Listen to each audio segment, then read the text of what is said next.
Hello, Lisa here. Welcome back to my channel and welcome to our first spread walkthrough of 2023. Today we're going to be doing a spread that comes straight out of the Book of Pandas by Kimberly San, and so of course we are going to be using her Way of the Panda Tarot to do this spread walkthrough. And since all of us are new to the series, let me tell you a little bit about how my spread walkthrough videos are going to go. Essentially, I will pull out a spread, either one that I already know really well or one that comes from the guidebook of a favorite deck or that I found online, and we're going to do it together. We're going to walk through the spread just like we would walk through a tarot deck, sort of looking at each position and then interpreting the card, so you get to see how the spread works in real time and also how I read when I'm connecting cards to one another. So that's the goal of this series. And so the spread that I found in the Book of Pandas that I thought would be really fun to try is called the Kung Fu Panda spread, and this is the expanded version. So it's a 7-card spread. The positions, so here's what it says. When you need to do some serious butt kicking and channel some epic heroism, use this spread to unlock maximum power and possumness. Now this is the spread that comes from the suit of wands in this deck. And so the really great thing about the Book of Pandas, if you do get the Way of the Panda Tarot, is that Kimberly has a spread for each major arcana card and then a spread for each of the 4 minor arcana suits, which I think is really great. So we're thinking about this spread, it sounds like, in the purposes of getting some stuff done, right? We want to get some butt kicking done. That's kind of what it sounds like. So I'm going to read for myself with this spread and focus on what I need to know most in order to tap into my inner power, tap into my positiveness. That's the goal. So we're going to lay this out. So we have 1, 2, 3, 4. I'm going to have to set this aside so I can see it while I pull the cards. And we're going to shuffle, lay it all out, and then go through the interpretation of it together.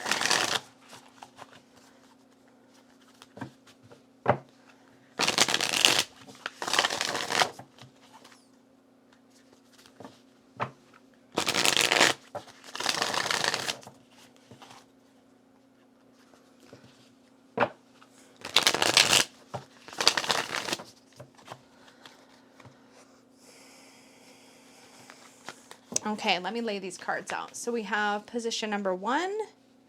It kind of climbs up, so we'll start down here near the bottom. So we have 1. Okay, we have 1, we have 2. 3 goes kind of up a bit. Oh, how did we end up upside down? There we go. 3 goes up a bit. Then we have 4. 5 is underneath 4. Then we have 6, kind of there-ish. And 7 all the way up here. Okay, that looks good. I feel like everything's on the table. So our first position is stretch. Let me move the book over here. So this first position is stretch sesh. What do I need to master in order to establish a solid foundation for channeling my power? So this is the 3 of Cups. Now, I interpret the 3 of Cups as a card that's all about working with others as far as leaning into other relationships. So leaning into your friendships, leaning into your community, and sort of leaning into the strengths of others. So each of these characters looks a little different. They're going to bring something a little different to the table. So when it comes to what I need to master in order to establish a solid foundation for channeling my power, I feel like this is telling me that I really need to do a better job or lean into doing more of tapping into other people in my life's strengths, like leaning into that and not being afraid to ask for help when I need it, but also not being afraid to admit where I don't have a skill or a gift and then calling in someone else who I know has that skill or gift to assist.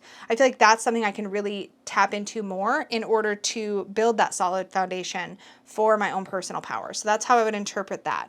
Now, I kind of started it before I took a look at the overall vibe of the spread, and I want to pause and do that really quickly, because one of the things I enjoy doing when I look at a spread is to look at if there's a dominant element, and I can see right away that there is. We have wands here, here, here, and this is actually a pentacles card. At first it looks like a wands card. So we have 3 out of 7 cards are fire. Then we have cups, pentacles, swords, so 1 of each, and 1 major arcana card. So there's only 1 element that has any sort of like duplication in the spread, and it's wands. And for me, wands are fire and activation, and I think that's really appropriate for a spread that's literally all about tapping into power. wands, and it is a wand suit spread, which is just, it's interesting information and something I like to pay attention to. Something else you can look at before you start going into card by cards is the position of characters. For example, this guy is looking backward, but all the rest of the pandas are either looking towards me, the viewer, towards you, or they're looking to the right, which to me often depicts looking more future focused, so being less past oriented. These are the kinds of things that you can take into account when you're looking at a spread overall. So those are some things to kind of pause and mention. But in any case, we did our first card, Three of Cups, which for me is the stretch sesh, what I need to master in order to establish a solid foundation for channeling my power. More of that cohesive, being willing to admit where I'm not as skilled, leaning into other people's skills. Works great. The next one is fighting stance. What do I need to do to get in the panda zone for some serious butt kicking? So what do I need to do to get in the zone? Where do I need to kick more butt? And how am I going to get myself in the zone to kick more butt? The Knight of Pentacles in this space. Now this is somebody who I see doesn't rush. They take their time. They're very thorough and careful and methodical. They put one foot in front of the other. In a tortoise and hare situation, the Knight of Pentacles is the tortoise, right? It's steady forward movement and just really staying focused on that goal. Like he's really looking at that pentacle. He's not going to let it out of his sight for a second, right? And I feel like when we're talking about what I need to do to get in the zone for butt kicking, it's like I need to stay focused on my goals. I need to stay focused on what it is that I'm trying to accomplish and keep moving in that direction, not getting bogged down with too much perfectionism. One of the sort of shadowy sides of a Knight of Pentacles to me can sometimes be that they get very stagnant and they're almost afraid to make any steps lest they screw something up. There can be a bit of that perfectionism. So there's a warning here for me in not letting perfectionism stop me and to continue making forward motion in a steady progressed way. So that's what I can that's the fighting stance I need to take, right? Is to really get in the zone of forward momentum, not letting myself get too hung up in stillness, in heaviness or weightiness of not moving forward, that kind of thing. And just remembering to put one foot in front of the other. So that's my fighting stance. Next up is Hiya, no mercy. This is how I'm going to rock and roll. How do I unleash maximum panda power to conquer any challenge that comes my way? So this is my, how am I going to conquer challenges? I think this is such a great card for this position. We have the King of Wands. The King of Wands to me is the inspirational leader. He's the guy or girl or whatever. I just go with the genders of the cards because it makes it easier for me to discuss. But in any case, the King of Wands is a character, is an energy, all about sort of tapping into inspiration and letting that be your driving force. Really not letting fear stop you. So when we're talking about this is how I'm going to rock and roll, how am I going to unleash maximum panda power to conquer challenges? I'm going to stay in that space or that zone of inspiration, which means that to me is a reminder to stay connected to the why. Why am I doing what I'm doing? What is it I'm trying to accomplish? Be really passionately and intensely connected to my why so that I can stay inspired, so I can keep making forward movement. To me, that's the thing that will break through obstacles, is remembering that why, because that why is so potent and powerful for me. And I feel as though any project I take on, if I stay connected to my why, to my passion of it, all the obstacles, they just melt away. So the next position number 4, sits right here. And the position is the monster rears its head. How is my fear trash talking me right now, seeking to discourage me and strip me of my power? So it's a really interesting position because it's asking me, what's my fear? Like, how is my fear getting in my way? Or what am I afraid of? How is it getting in my way and causing me to be discouraged? And this is so apropos. One of my biggest fears about anything that I'm doing in my life right now, any of the things that I'm working on, any of my projects, any of my endeavors, the thing that always gets in my way, or the thing that I'm most likely to be afraid of and that will frees me up if I'm not careful, is fear of overwhelm. I get very afraid that I'm going to bite off more than I can chew. The Nine of Wands is a card about stamina, about seeing it through even when it feels overwhelming, about recognizing that sometimes you're going to feel like things are a little bit tiring, maybe you're a little worn down, but that doesn't mean you have to give up and walk away. And I think I need to remind myself that, yeah, it's normal to hit these points where I feel a little overwhelmed or burnt out. And to be fair, I work really, really hard in a proactive way to prevent burnout in my life. But the Nine of Wands is also a realistic, maybe like a reality check that burnout is a fact of life. Like little bits of burnout are very common, and recognizing those things as something that can pass and will pass and doesn't have to be debilitating is, I think, really important. I'm almost so afraid of burnout that I sometimes hesitate to make changes or do things I'm excited about because I'm so worried I'm going to overwhelm myself. So it's very much kind of cart before the horse kind of energy, right? And so the Nine of Wands to me, as far as like what's rearing its ugly head, this monster, is the monster of my fear of that burnout or my fear of that overwhelm. And that is really, as I said, apropos for me in general, for all of my projects. So when we come under here to position number 5, we have hope is frail. So shadow clouds hover above. What does my fear show me? What is the outcome I'm trying to avoid? Now, I will say, to me, these two have a very similar vibe. So these both feel fear-driven.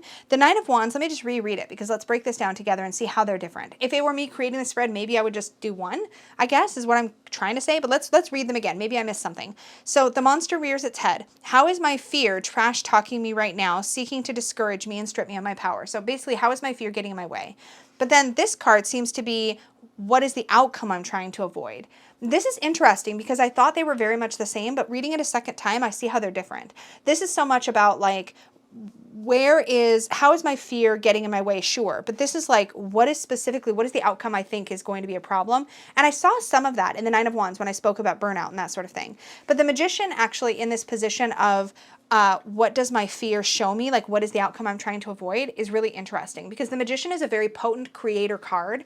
And I'm in this really interesting turning point in my life right now where I'm shifting very much into a position of being a creator in a very active, visible way. And that's really scary to me because I've often said I don't see myself as a creative person. And I think that's my own negative self-talk holding me back because I am creative. I'm intensely creative. I'm creative in my YouTube channel. I'm creative in my projects. I'm making a deck. I've got all these big projects on the go and I don't always give myself credit for them, for starters, for those things being creative. So that's a barrier. But the outcome here of the Magician is being able to manifest whatever future I want. And fear of success has often been a thing that sits in my way, in my path. There's something very visible and exposed about success to me. There's something very, like there's a fear that it's going to lock me in or a fear that it's going to change who I am or in some way impact my life in a negative way. So fear of success, which I think the Magician as the manifestor, as the one who creates success, I feel like this represents that fear of success. That fear of, okay, well, what if it all goes really well? And what does that mean for my life and my lifestyle? What would change? And so there's fear of change in there, but there's also fear of the general fear of success. So I feel like the Magician highlights that outcome that I can be afraid of when I'm making forward progress. Like how am I getting in my own way? How I'm fearing overwhelm, but the greater sort of fear that lies underneath that is ultimately a fear of doing well, of everything going really well and being able to manifest my dreams. And what does that mean? And it can be very scary to tip over that edge, especially when you know you're doing things that are going to alter your lifestyle going forward. And there's things I'm doing right now that I know are going to alter, that have already altered my lifestyle and that are going to continue to alter my lifestyle. And that's scary. So I think that's a very appropriate card in that position. Next up, we have position number 6, the hero rises.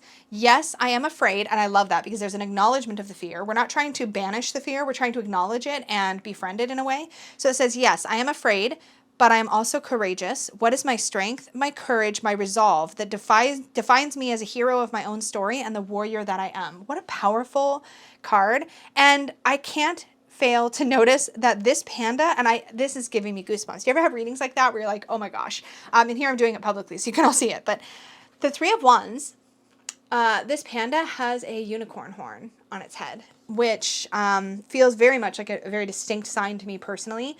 And the Three of Wands to me is the card of embarking. It's embarking on new adventures. It's embarking on new journeys. It's taking forward steps, like taking actual action forward to follow and pursue your dreams. The Three of Wands is that tangible action that we take. So we go beyond planning and possibility, like where we're sitting in the Two of Wands. We go into a space of expansion and embarkation, right? We're actually taking those tangible first steps on that path. And so the way that I tap into courage, the way that I rise as a hero is to remember to continue to take forward steps even when it's scary, to continue to believe in myself and take steps that are going to take me where I want to go. I think that's really a beautiful message in that space.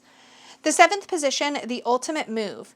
It is time to show fear my true powers and finish it off with style. What is my big move? What makes me a champion? So this reminds me of like in video games where you've got two characters battling and then like you get them like really beat down to a point and then you like finish them off and it's like finish him. You know, do you know what I mean? Somebody please, some other gamer nerd, please tell me you know what I mean. That's what it reminds me of. So this card is really trying to tell us, okay, we've moved through the fear. We haven't just tried to like erase it, right? We've moved through it. We've conquered it to a degree, but how do we finish? How do we fully stamp that fear to a place where it can no longer negatively impact us? And in this case, for me, I got the Ace of Swords. So the Ace of Swords is a finishing move.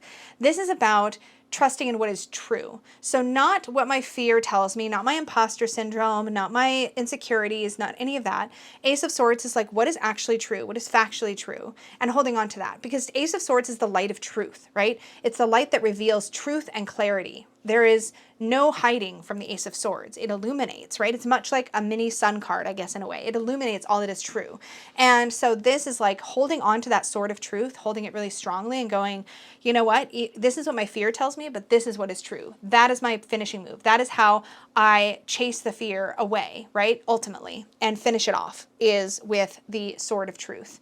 So I feel like I got a really potent reading about this. Let's recap the positions. Now that I've shown you what it was like to actually go through it, let's recap it. So Kung Fu Panda is what this is called, the Kung Fu Panda spread. Number 1, stretch sesh. What do I need to master in order to establish a solid foundation for channeling my power? Fighting stance. What do I need to do to get in the panda zone for some serious butt kicking? Hiya! No mercy. This is how I'm going to rock and roll. How do I unleash maximum panda power to conquer any challenge that comes my way? The monster rears its head. How is my fear trash talking me right now, seeking to discourage me and strip me of my power? Hope is frail. Shadow clouds hover above. What does my fear show me? What is the outcome I'm trying to avoid? This card, position number 6, the hero rises. Yes, I'm afraid, but I also am courageous. What is my strength, my courage, my resolve? That defines me as a hero of my own story and the warrior that I am. And finally, the ultimate move. It is time to show fear my true powers and finish it off with style. What is my big move? What makes me a champion? I think that's a really beautiful and powerful spread, and thank you to Kimberly Sand for creating it. Kim also has a YouTube channel, which I will link down below, as well, of course, I will link the Way of the Panda Tarot and the Big Book of Pandas, which I referred to for this spread. Obviously, this is a fantastic spread and a really lovely deck. I really enjoyed taking you guys through this. I'd love to hear what you think of this spread. Is this something you could see yourself utilizing in your own personal life?